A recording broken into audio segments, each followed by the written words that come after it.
সমন্বয়ক সারজিস আলমের একটা বক্তব্য সামাজিক যোগাযোগ মাধ্যমে বর্তমানে ভাইরাল হয়ে গেছে। এই যে আপনারা দেখতেছেন, সে সাংবাদিকদের সাথে রাগারাগি করতেছে। সাংবাদিকরা তাকে প্রশ্ন করছে, আপনি কিছুদিন আগে একটা বক্তব্য দিছিলেন, ওই বক্তব্যটা আপনি কেন দিছিলেন? আপনার সেই বক্তব্যের কারণে একটা বিশৃঙ্খলা সৃষ্টি হয়েছে।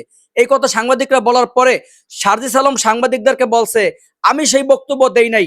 যদি আপনারা সেই বক্তব্যের প্রমাণ করতে পারেন তাহলে বিচারে যা হওয়ার আমার হবে। আর যদি আপনারা সেই বক্তব্যের প্রমাণ সঠিক প্রমাণ দিতে না পারেন তাহলে আপনাদের কি হবে? আপনাদের সাংবাদিকতার পেশা ছেড়ে দিতে হবে। মানে এক ধরনের চ্যালেঞ্জ দিছে, চ্যালেঞ্জ ছুড়া দিছে। এই ভিডিওর ভিতরে আগের বক্তব্যটাও আছে এবং পরবর্তীতে যে সাংবাদিকদের সাথে সে তর্ক বিতর্ক করছে, চ্যালেঞ্জ ছুড়া দিছে, সেই বক্তব্যটা এখানে আছে। প্রথমে সাংবাদিকদের সাথে কি নিয়ে তর্ক বিতর্ক হয়েছে এবং কিভাবে সে চ্যালেঞ্জটা ছুড়ে দিছে সেটা দেখি। বলেছেন যে ফেক আইডি খুলে অন্যান্য নেতাদেরকে সম্মানহানি করা হবে, এই বিষয়টা আপনার কথা না। আপনি যেটা বলছেন ভুল কথা বলছেন ভাই। আপনি একজন মুখপাত্র, এই বিষয়টা কি হবে? আপনি এটা ভুল কথা বলছেন না ভাই। আমরা তো শুনেছি ভাই, আমরা তো শুনেছি আপনার কথা। কি শুনছেন বলেন? অন্যান্য প্রতিবেদন বলেছিলেন, আপনি কি শুনছেন? আপনি বলেছিলেন যে ফেক আইডি যুব সমাজের উপর আপনি ঘোষণা দিয়েছেন যে ফেক আইডি খুলে আপনারা অন্যান্য নেতাদের, এটা বলছি। এটা যদি বলি তাহলে আপনি সাংবাদিকতা ছেড়ে দেন। আমি যদি এটা বলি, আমি আপনাকে ওপেন চ্যালেঞ্জ করতেছি, এটা যদি বলি সাংবাদিকতা ছেড়ে দিবেন আপনি। আপনি আরেকবার গিয়ে ভিডিওটা শুনবেন। তিনি কিন্তু এখানে স্পষ্টভাবে একটা চ্যালেঞ্জ ছুড়ে দিছে। সে বলতেছে আমি ওই ধরনের বক্তব্য দেই নাই, কিন্তু সাংবাদিকরা বলতেছে আপনি ওই বক্তব্যটা দিছেন। কোন বক্তব্যটা নিয়ে এত ঝামেলা, এত তর্ক বিতর্ক হইতেছে, চলুন সেটা শুনি।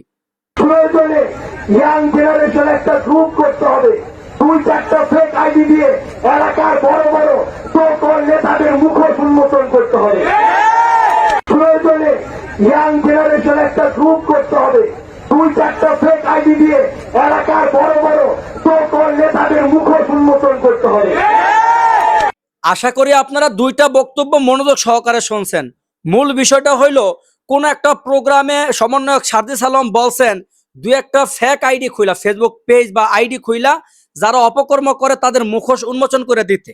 সে বলছে ফেক আইডি খুইলা মুখোশ উন্মোচন করতে। আর বাংলাদেশের আইনে, আইসিটি আইনে ফেক আইডি খোলা বা ফেক আইডি দিয়ে কারো বিরুদ্ধে প্রচার প্রচারণা করা এটা দণ্ডনীয় অপরাধ। সাংবাদিকরা এই পয়েন্টটা দৈরাই কথা বলছে। সাংবাদিকরা বলছে আপনি কেন হুকুম দিলেন ফেক আইডি খুলতে?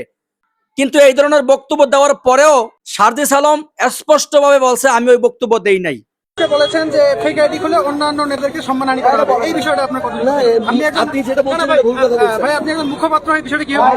আপনি এটা ভুল কথা বলছেন না ভাই। আমরা তো শুনেছি ভাই, আমরা তো শুনেছি আপনার কথা। কি শুনছেন বলেন? অন্যান্য প্রতিবেদন বলেছিলেন, আপনি কি শুনছেন? আপনি বলেছিলেন যে ফেক আইডি যুব সমাজের উপর আপনি ঘোষণা দিয়েছেন যে ফেক আইডি খুলে আপনারা অন্যান্য নেতাদের, এটা বলছি। এটা যদি বলি তাহলে আপনি সাংবাদিকতা ছেড়ে দেন। আমি যদি এটা বলি, আমি আপনাকে ওপেন চ্যালেঞ্জ করতেছি, এটা যদি বলি সাংবাদিকতা ছেড়ে দিবেন আপনি। আপনি আরেকবার গিয়ে ভিডিওটা শুনবেন। প্রয়োজনে ইয়াং জেনারেশন একটা গ্রুপ করতে হবে, 2-4টা ফেক আইডি দিয়ে এলাকার বড় বড় সকল নেতাদের মুখোশ উন্মোচন করতে হবে।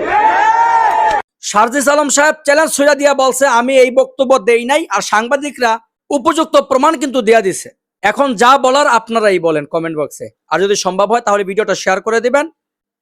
আপনারা মূল্যবান মতামত কমেন্ট বক্সে দিয়ে যাবেন এবং চ্যানেলটি সাবস্ক্রাইব করে রাখবেন পরবর্তীতে নতুন নতুন ভিডিও পেতে। আসসালামু আলাইকুম।